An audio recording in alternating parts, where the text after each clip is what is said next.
ये है हमारा सोलर सिस्टम और इसे एक्सप्लोर करने के लिए वैज्ञानिकों ने जब स्पेस क्राफ्ट भेजना शुरू किए तो जो पहला प्लेनेट था जिसे विजिट किया गया था वो था वीनस, जो कि ऑफ कोर्स हमारा सबसे करीबी पड़ोसी ग्रह है, जिसे 1962 में विजिट किया गया और इसके बाद 1965 में मार्स को, देन 1973 में जुपिटर को और तब कहीं जाकर 1974 में मरकरी को विजिट किया गया। लेकिन यहाँ पर आपको दोस्तों थोड़ा सा कुछ ऑड नहीं लगा? जनरली अगर देखा जाए तो पृथ्वी और मरकरी के बीच की क्लोजेस्ट डिस्टेंस 77 मिलियन किलोमीटर है, लेकिन वहीं पर अर्थ एंड जुपिटर के बीच की डिस्टेंस 588 मिलियन किलोमीटर है। मतलब ये मरकरी के कंपैरिजन में पृथ्वी से तकरीबन 8 गुना ज्यादा दूर मौजूद है। लेकिन फिर भी वैज्ञानिकों ने पहले मरकरी को विजिट करने की बजाय जुपिटर को विजिट किया और ये चीज यहीं तक सीमित नहीं रही।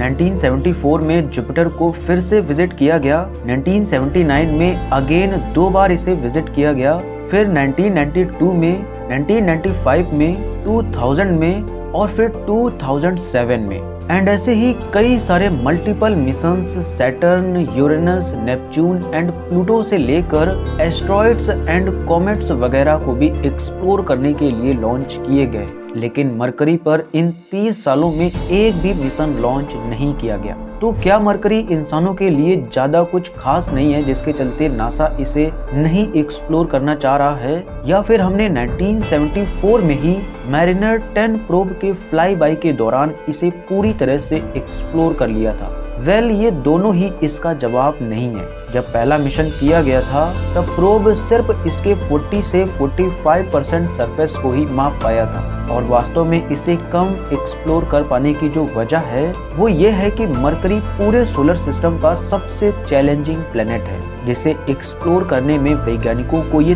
3 मेजर चैलेंजेस फेस करने पड़ते हैं। Number 1, difficult to observe. किसी भी सोलर बॉडी के बारे में इंफॉर्मेशन कलेक्ट करने का जो सबसे पहला फेस होता है वो है उसे ऑब्जर्व करके, जिसमें पृथ्वी पर मौजूद ऑब्जर्वेटरीज एंड टेलीस्कोप से उसे ऑब्जर्व किया जाता है। लेकिन मरकरी सोलर सिस्टम का इनर मोस्ट प्लेनेट है, जिसके चलते ये हमेशा सन के करीब दिखाई देता है और यही चीज इसे ऑब्जर्व करने में डिफिकल्टीज पैदा करती है। एस्ट्रोनॉमिकल ऑब्जर्वेशन के लिए जो सबसे सुनहरा समय होता है वो है रात का, लेकिन ये प्लेनेट जिस तरह सूर्य अस्त होता है उसी तरह ये भी सन के साथ अस्त हो जाता है और लगभग सनराइज के वक्त साथ में उगता है। इसीलिए इसे ऑब्जर्व करने का जो गोल्डन टाइम होता है वो सनराइज के कुछ देर पहले और सनसेट के ठीक बाद का होता है, अदरवाइज इसे स्पॉट नहीं किया जा सकता। हालांकि इसे दिन में भी ऑब्जर्व किया जा सकता है,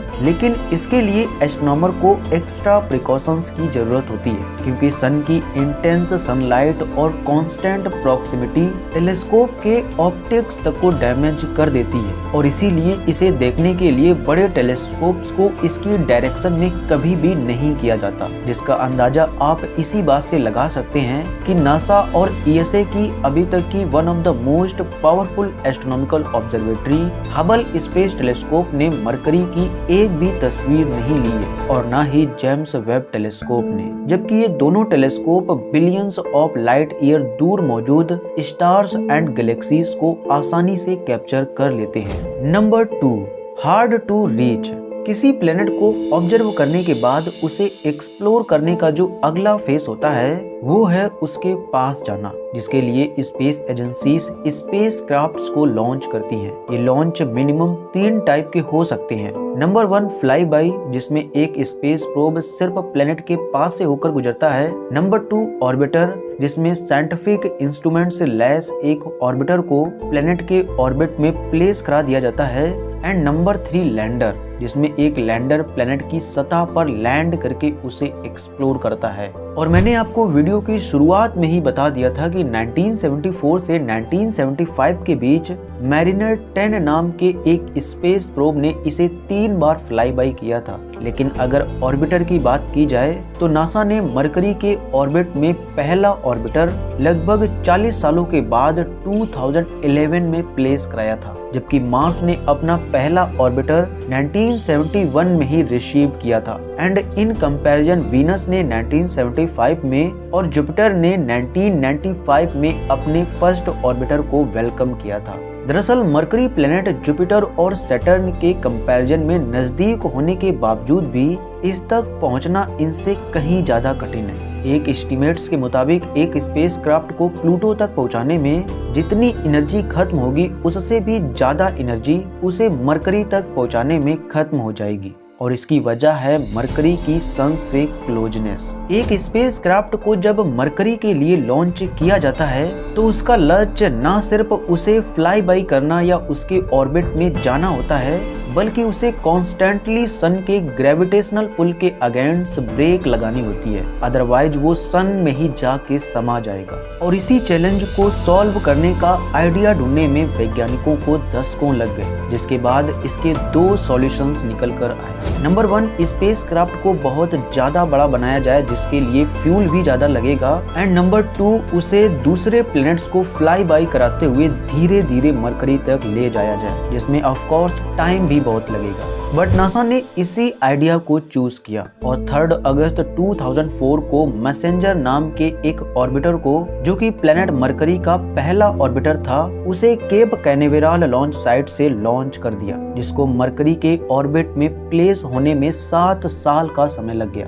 क्योंकि इस बीच इसने 2005 में अर्थ की ग्रेविटी असिस्ट का उपयोग करते हुए उसे पहली बार फ्लाई बाई किया, फिर 2006 में वीनस को, एंड फिर अगेन 2007 में इसने वीनस को दोबारा फ्लाई बाई किया, जिसके बाद जनवरी 2008 में इसने फर्स्ट मरकरी फ्लाई बाई किया, फिर अक्टूबर 2008 में second Mercury flyby, and सितंबर 2009 में थर्ड मरकरी फ्लाई बाई किया, जिसके बाद फाइनली ये मार्च 2011 में मरकरी के ऑर्बिट में प्लेस कर गया और 30 अप्रैल 2015 को ये इसे ऑर्बिट करते करते मरकरी की सतह पर क्रैश हो गया। लेकिन इस बीच मैसेंजर ने अपनी 4 साल की मिशन ड्यूरेशन के दौरान मरकरी के सरफेस को लगभग पूरी तरह से एक्सप्लोर कर लिया था, जिसमें इसने इसकी 1 लाख इमेजेस को पृथ्वी पर भेजा था। Number 3, too hot to orbit up close. Sun के सबसे करीब होने के चलते मरकरी पर सोलर इंटेंसिटी अर्थ के कंपैरिजन में 10 गुना ज्यादा है, एंड क्योंकि इसका वातावरण भी ना के बराबर है, इसीलिए इस पर टेम्परेचर चेंजमेंट भी बहुत देखने को मिलता है। दिन के वक्त इसका टेम्परेचर 450 डिग्री सेल्सियस तक पहुंच जाता है, वहीं रात में -180 डिग्री सेल्सियस तक, जिसके चलते ये जाहिर है कि यहाँ पर जो भी स्पेसक्राफ्ट भेजा जाए उसमें इस एक्सट्रीम बदलते हुए टेम्परेचर में कार्य करने की क्षमता हो। लेकिन इन रियलिटी मैरिनर 10 प्रोब और मैसेंजर ऑर्बिटर ने अपने मिशन के दौरान इसी हीट के कारण इसे करीब से इन्वेस्टिगेट नहीं कर पाए हैं। नतीजतन वो कभी इसकी चिलचिलाती हुई गर्मी में इंटर ही नहीं किए हैं। मैरिनर 10 प्रोब की मरकरी के सरफेस से क्लोजेस्ट अप्रोच 327 किलोमीटर थी, वहीं मैसेंजर की 200 किलोमीटर, और इसीलिए यूरोपियन स्पेस एजेंसी ESA और जापान की स्पेस एजेंसी JAXA ने बेपी कोलंबो नाम के एक मिशन को अक्टूबर 2018 में लॉन्च किया है, जिसमें एक नहीं बल्कि 2 ऑर्बिटर रखे गए हैं जो 200 किलोमीटर से भी नीचे जाकर इसके एक्सट्रीम टेम्परेचर में परफेक्टली वर्क करेंगे और इसके इंटायर सरफेस के हाई रेजोल्यूशन डेटा को कैप्चर करेंगे। फिलहाल ये मिशन अभी ऑन गोइंग है और जिस प्रकार मैसेंजर ऑर्बिटर मरकरी तक प्लैनेट्स को फ्लाई बाई करते हुए पहुंचा था, उसी प्रकार यह भी इसके ऑर्बिट तक पहुंचेगा। लेकिन इस बार ये मरकरी को 3 बार नहीं बल्कि 5 बार फ्लाई बाई करेगा और फाइनली दिसंबर 2025 में इसके ऑर्बिट में इंटर कर जाएगा। तो ये था दोस्तों मरकरी प्लेनेट के बारे में एक इंफॉर्मेटिव वीडियो। उम्मीद है आपको काफी पसंद आया होगा, जिसके चलते आप इसे लाइक, शेयर एंड चैनल को सब्सक्राइब भी करेंगे। तो चलिए मिलते हैं अगली वीडियो में।